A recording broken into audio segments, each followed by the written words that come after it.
73 فرقوں میں توحید پائی جاتی ہے. اگر کہیے نبوت ہے تو نبوت 73 فرقوں میں پائی جاتی ہے. اگر آپ کہیے کہ معاد ہے تو معاد 73 فرقوں میں پائی جاتی ہے. تو تنہا عقیدہ جس کے علم بردار شیعہ ہیں، اور شیعہ کہتے شیعہ دواز امامی ہیں، اور یہ کہتے ہیں کہ ہم حضرت علی علیہ السلام اور ان کی اولاد کی امامت پر ایمان رکھتے ہیں، تو تنہا ایک ایسا ملاک ہے جو تمام ان شیعہ مسلمانوں کو دوسرے مسلمانوں سے جدا کرتا ہے. تو پتہ یہ چلا کہ وہ ملاک جس کی بنیاد پر مسلمانوں کو نجات ملے گی وہ عقیدہ ولایت ہے.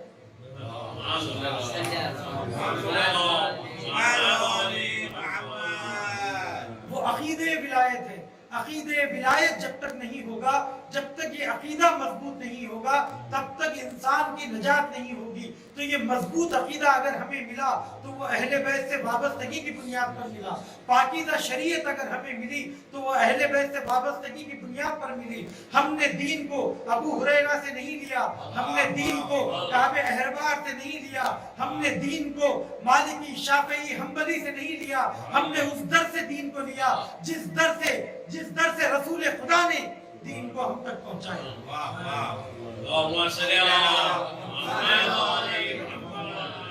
تو ہمارا سلسلہ پاکیزہ ہے. یہی وجہ ہے کہ ہمارے پاس جو چیزیں پائی جاتی ہیں اور ہمارے دین میں جو منطقی دلائل پائے جاتے ہیں، جو عقلانیت پائی جاتی ہے، جو دین کے ہماری شریعت میں جو عقلانیت پائی جاتی ہے، اس کی بنیاد پر آپ نے دوسروں کو شیعت کی طرف آتے تو دیکھا ہوگا، مگر شیعت سے کوئی دوسرے مذہب کی طرف جاتا نہیں. یہ در حقیقت یہ مکتب اہل بیت کی حقانیت کی دلیل ہے. عزیزان گرامی، اب میں آپ سے یہ کہہ رہا تھا کہ جو کوئی در اہل بیت پر آئے گا، مجلس حسین میں آئے گا، ذکر اہل بیت کرے گا، اس کو سب سے پہلی چیز جو ملے گی وہ محکم عقیدہ ملے گا. اگر اس منبر سے محکم عقیدہ بیان نہیں کیا جا رہا ہے تو ہمیں اپنی مجلسوں کی اصلاح کے بارے میں سوچنا. اگر اس منبر سے عقیدہ تفویض بیان ہوگا تو آپ کو اپنے ایمان کے لیے سوچنا ہوگا. اگر اس منبر سے عقیدہ تفویض بیان ہوگا تو آپ کو اپنے ایمان کی فکر کرنی ہوگی. عزیزان گرامی، اس منبر کو پاکیزہ کرنے کی ضرورت ہے، اور ایسی درسگاہ اور ایسی درذریعہ ہدایت کسی اور قوم میں نہیں پائی جاتی. اس کے بعد ارشاد ہو رہا ہے امام عالی مقام کا کہ دوسری چیز جو مومنین کو ملتی ہے قضیۃ عادلہ، بہترین اخلاق مجلس حسین سے ملتا ہے. یہاں سے ہمیں صلہ رحمی کا درس ملتا ہے، یہاں سے ہمیں دین و بازدید کا طریقہ ملتا ہے، یہاں سے ہمیں مومنین کی خبرگیری کا سلیقہ ملتا ہے، یہاں سے ہمیں اٹھنے بیٹھنے کی تمیز ملتی ہے، یہاں سے ہم کو کھانے پینے کے آداب ملتے ہیں. یہاں سے عزیزان گرامی یہ مجلس حسین نہیں ہے بلکہ یہ کردار سازی کا کارخانہ ہے. یہ کردار سازی کا کارخانہ ہے. اس کی اہمیت کو سمجھنے کی ضرورت ہے. اور تیسری چیز جو مجلس حسین سے ہمیں نصیب ہوتی ہے وہ اقل مستفادن، کہ اسے ایک دردمند اور نفع بخش بھائی ملتا ہے، بہترین مومن ملتا ہے. اور یہی رشتہ ایمانی وہ چیز ہے کہ مجلس حسینی وہ چمن ہے، وہ گلدستہ ہے کہ جہاں پر رنگ برنگ کے پھول ایک جگہ جا کر جمع ہو جاتے ہیں. وہ شاید الگ رنگ و نسل کے ہوں گے، الگ زبان میں بات کرتے ہوں گے، لیکن ایک رشتہ ایمانی، ایک ڈور جو ان تمام گلوں کو باندھے ہوئے ہے وہ رشتہ ولایت ہے، وہ رشتہ توحید ہے، وہ رشتہ نبوت ہے. جب یہ رشتہ یہ سلسلہ ہمیں مل جاتا ہے، یہ ڈور ہم سے بند جاتی ہے، تو پھر سارے فاصلے نہیں رہتے بلکہ ہر فاصلہ مٹ جاتا ہے. اسی لیے آپ ایران چلے جاتے ہیں، عراق چلے جاتے ہیں، ترکیہ چلے جاتے ہیں، اگر پتہ چل جائے کہ یہ ولی ولایت امیر المومنین کا ماننے والا ہے، یہ موحد ہے، تو یہ عقیدہ آپ کو ایسے رشتے میں باندھ دیتا ہے، اب کوئی اجنبیت باقی نہیں رہتی ہے. انسان سے قریب ہو جاتا ہے، دلوں کے فاصلے مٹ جاتے ہیں، اجنبیت ختم ہو جاتی ہے. یہ در اہل بیت سے وابستگی کا نتیجہ ہے. یہ ایمان کا وہ تحفہ ہے جو اللہ سبحانہ وتعالیٰ نے مومنین کو عطا کیا ہے. یہ کردار اہل بیت